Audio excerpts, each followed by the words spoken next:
Hi guys! Naghahanap po ba kayo ng property or lote outside Metro Manila para patayuan ng bahay?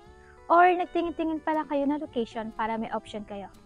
Ako po si Joanne at ngayong araw samahan niyo ulit ako para tinan itong development dito sa San Pablo, Laguna na nag-o-offer ng mga residential lots. Ito po ang Town and Country San Pablo. Isa po siyang residential subdivision na may sukat na 10 hectares. Develop na po mga road networks at may mga nakatira na rin. Meron na rin po mga amenities na gawa na.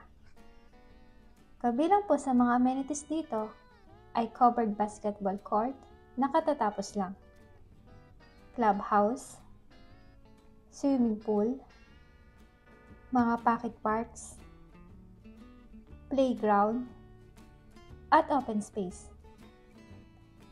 Gawa na rin po ang entrance gate na naka-landscape at may guardhouse rin.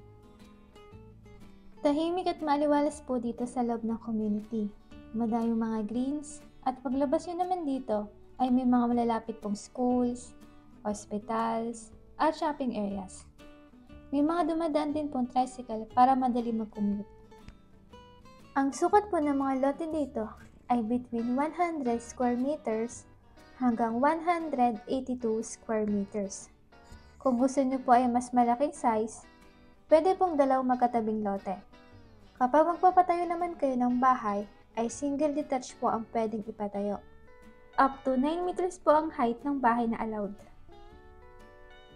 Ang distance po ng subdivision na ito from Metro Manila ay around 88 kilometers. So mga 1.5 to 2 hours po ang travel time. Pero kapag natapos na po ang South Luzon Expressway Toll Road 4 project, ay mabilis na po ang biyahe papunta dito via San Pablo Laguna Interchange. Kasalukuyan po kinoconstruct ang South Luzon Expressway Toll Road 4 Infrastructure Project. Isa po siyang expressway na nag-uumpisa sa Santo Tomas, Batangas hanggang Lucena, Quezon Province. Ang starting point po ng expressway project na to ay Santo Tomas, Batangas, SLEX at iko-connect po siya sa Macban Interchange. Mula Macban Interchange naman ay didiretso papuntang San Pablo, Laguna Interchange. Mula dito sa San Pablo, Laguna ay papunta po siya sa Chaong, Quezon Interchange. Sunod ay Candelaria, Quezon, then Tayabas, Quezon Interchange. Tapos, ang pinakadulo na ay ang Mayao Lucena Interchange. 4 na lanes po ang South Luzon Expressway Toll Road 4 project at ang total length naman niya ay 66.74 kilometers mula Santo Tomas, Batangas hanggang Lucena. Sa ngayon, ang price per square meter ng mga lote dito sa Town and Country San Pablo ay starting at 8,200 pesos per square meter, depende po sa location. Ang reservation fee ay 10,000 pesos. Good for 30 days. Non-refundable po ang reservation fee, pero deductible po siya sa total price. Sa payment terms naman, ay pwedeng installment, pwede rin pong outright full payment. May discount po 15% kapag outright full payment. Tingnan naman po natin ang mga aktual na lote na available dito. Nandito po tayo sa isa sa mga available lots dito sa Town and Country San Pablo. Ito po yung nasa likuran natin. Meron po siyang sukat na 108 square meters. Ang selling price po niya ay 1,052,352 pesos. Nasa harap po siya ng open space. Kung gusto niyo po ng corner lot, meron pa pong available na corner lot. Katulad po nito, isa siyang corner lot na may sukat na 139 square meters. Ang selling price po niya sa ngayon ay 1,556,800 pesos. At meron din po siyang katabing open space.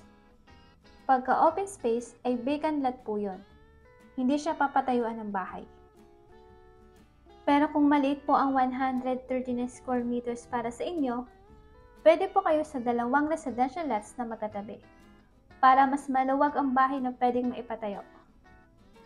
Katulad po dito, may dalawang lote na magkatabi, pero hindi po kasama ang baka.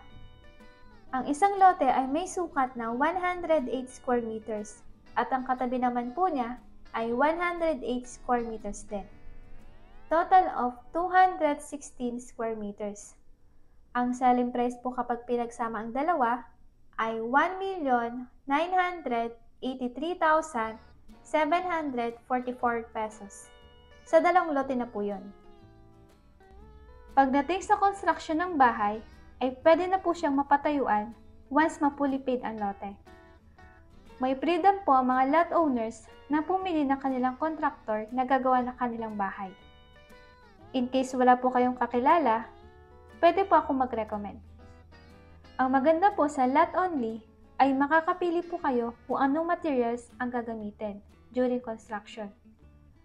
Mas may control po kayo pagdating sa quality ng bahay, patulad po ng sa tiles, imbes na vinyl tiles, mas maganda kung ceramic tiles ang gagamitin kasi mas durable. I-recap po natin, ang Town and Country San Pablo ay isang 10-hectare residential community na nag-o-offer ng mga residential lots. Lot only lang po dito, walang house and lot package. Kaya hindi po pare-pares ang design ng mga bahay. Ang sukat po ng mga lote dito ay between 100 square meters to 182 square meters. At ang price per square meter naman ay starting sa 8,200 pesos per square meter.